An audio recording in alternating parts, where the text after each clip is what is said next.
France के जो सदर हैं एमानुएल मैक्रोन, वो आ रहे हैं भारत। और सुनने में ये आ रहा है कि जैसे ही वो भारत में लैंड करेंगे 25 और 26 जो जनवरी वो यहाँ पे होंगे, और 26 जनवरी क्योंकि भारत का वो चीफ गेस्ट हैं उस दिन। अच्छा डॉक्टर साहब, एक तो प्राइम मिनिस्टर ऑफ इंडिया ने कहा कि एक ज़हनी गुलामी से हम बाहर निकल आए हैं। तो वो जो फ्रेंच प्रेसिडेंट को जो है वो अमर फोर्ट लेके जा रहे हैं, ठीक है जी। और ये 25 जनवरी को एज ही विल लैंड तो वो वहाँ पे जाएंगे। The person through whom the law sends the God sends the laws, ठीक है ना। आपको एक स्ट्रक्चर है उसका, उसको रिलीजन कहते हैं। हिंदुस्तान का रिलीजन है ही नहीं, हिंदुस्तान जो है फिलोसफीज देता है। अपना स्टाइल थोड़ा सा चेंज करें इंडिया को बदलने देखने के लिए। So this is what they have been saying, they are talking. अब फॉर एग्जांपल ये जब वो जंतर मंतर जाएंगे वहाँ प्राइम मिनिस्टर उनको मिलेंगे, हिस्टोरिकल सिग्निफिकेंस की क्या है। नमस्कार दोस्तों, 26 जनवरी को फ्रांस के राष्ट्रपति इंडिया में आने वाले हैं चीफ गेस्ट के रूप में, और बताया जा रहा है इसके बाद उनको अजमेर के जो किले हैं वहां पर घुमाने के लिए ले जाया जाएगा, और बताया जाएगा कि भारत का जो इतिहास है कितने साल पुराना है। तो इस पर जो पाकिस्तान के लोग हैं उन्होंने क्या बोला है, आप देखिए इस वीडियो में। फ्रांस के जो सदर हैं एमानुएल मैक्रोन, वो आ रहे हैं भारत। और सुनने में ये आ रहा है कि जैसे ही वो भारत में लैंड करेंगे 25 और 26 जो जनवरी वो यहाँ पे होंगे, और 26 जनवरी क्योंकि भारत का वो चीफ गेस्ट हैं उस दिन, 75th रिपब्लिक डे है।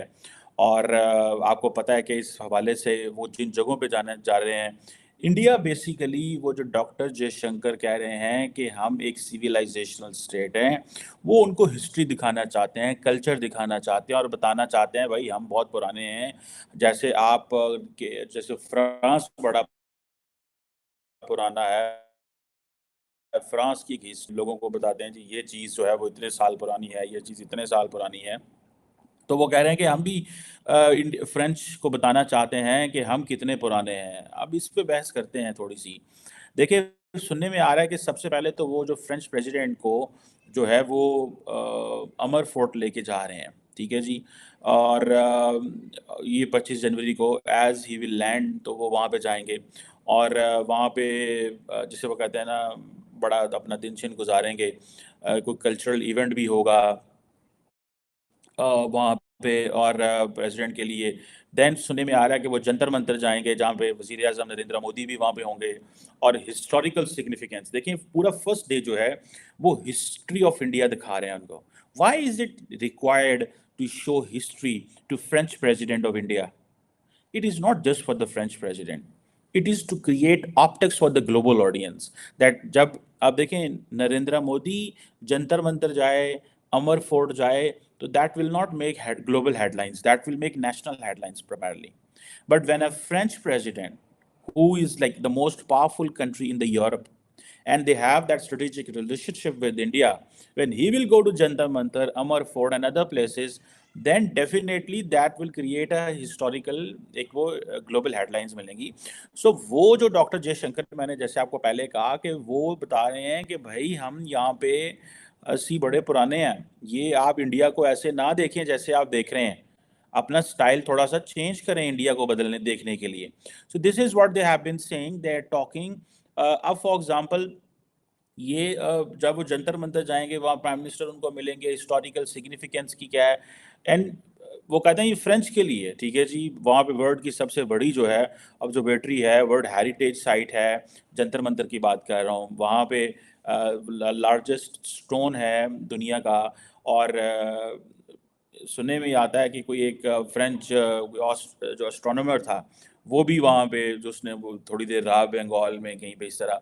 और ये चीज़ें जो हैं वो जिसे वो कहते हैं ना दिखाई जाएंगी। अब ये सारी राजस्थान स्टेट जो है ऑब्वियसली, क्योंकि वो नज़दीक तरीन ही दिखाना है दिल्ली से, वो वहाँ वो लैंड करेंगे, वहाँ से वो इंडिया दिल्ली आ जाएंगे। और कहा जाता है कि बहुत सारे जो लोग इंडिया आए तो वो बेसिकली वो फ्रांस का और इंडिया का एक हिस्टोरिकल कनेक्शन ढूंढना चाहते हैं। अनफॉर्चुनेटली ये कनेक्शन पाकिस्तानी नहीं ढूंढ सकते, क्योंकि हमने तो वो जारी बात है ये कहा हुआ है कि हम तो मुसलमान थे, और फिर हमारा तो वो जो हेरिटेज मुसलमान इंडिया में ढूंढना चाहते हैं वो सिर्फ मस्जिदें हैं, ठीक है, वो कल्चरल साइट्स नहीं हैं। भाई आपने जब किसी जगह को ओन करना होता है तो आपने पूरी हर चीज को ओन करना होता है, ठीक है। फिर आप ये नहीं कह सकते कि जी मंदिर गिरा दें और वहां मस्जिद बना दें, ठीक है। आपको you have to own the entire system and vice versa. अगर आप मंदिर गिरा के मस्जिद बनाएंगे, ठीक है, एंड देन मस्जिद गिरा के मंदिर बनाएंगे एंड वाइस वर्सा करेंगे, तो you don't own the entire culture. आपको, आपकी बात तब है जब आप सारे के सारे कल्चर को एम्ब्रेस करें एज इट इज, जैसे कोई कल्चर वहां पे है। अब पाकिस्तान, अब जिस एरिया में हम बैठे हुए हैं, ठीक है, ये इस एरिया में we can have shown so many things to the world but we don't show. हम वो हिस्ट्री ऐसी पहुंचे होते मुगलों की हिस्ट्री ले जाने, but the history of the this, ये जो इस खिते की है, ये अपनी जगह पे है।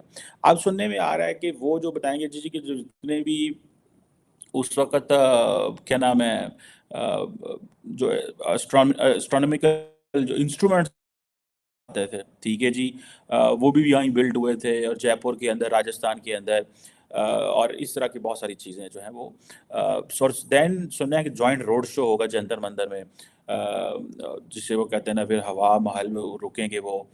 ये सारी की सारी जो है ना सिग्निफिकेंस क्रिएट की जा रही है। अच्छा डॉक्टर साहब, एक तो प्राइम मिनिस्टर ऑफ इंडिया ने कहा कि एक ज़हनी गुलामी से हम बाहर निकल आए हैं।